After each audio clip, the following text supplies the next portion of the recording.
The rides may have been slower and the fashions have changed, but for more than a century, Geordies have known that when the Hoppings arrived, summer was really here.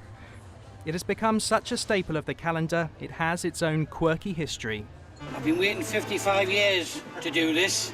I remember coming here when I was a kid. But today, the grandfather of fairgrounds was consigned to history itself.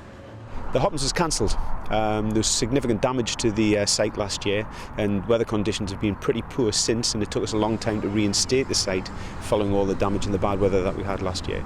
It's really regrettable that we've had to do it. We think it's in the best interests for the future running of a new fair, a new event on this site. So we think we're making the right decisions in the interest of our community.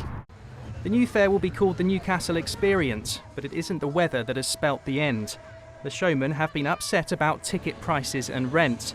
The freemen of the city who run the town more say they're making a loss and must run it economically. The stallholders, though, then voted against keeping it going. They've put the fair out of order. It means a lot to them as well. And it was so bad, the relationship, that it had to go out of order. They done it. I can't remember when the last out of order rule was placed on a fairground. And I've been serving on committee for over 37 years. Some of the showmen want to move the fair here to Herrington Country Park instead, but Sunderland City Council say at this stage they are only in discussions. Even so, if there were to be an agreement, it would mean that Newcastle's oldest fair in everything but name would have upped sticks and moved to Sunderland. But for those who have watched it for years, it wouldn't be the same. The fairground isn't actually just about the rides and the thrills and all the fun of the fair. It's about the people.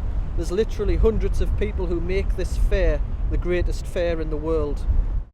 So at 131, this fair has had its last birthday, and one mad week in a field in Gosforth is no longer a fixture, but a fond memory.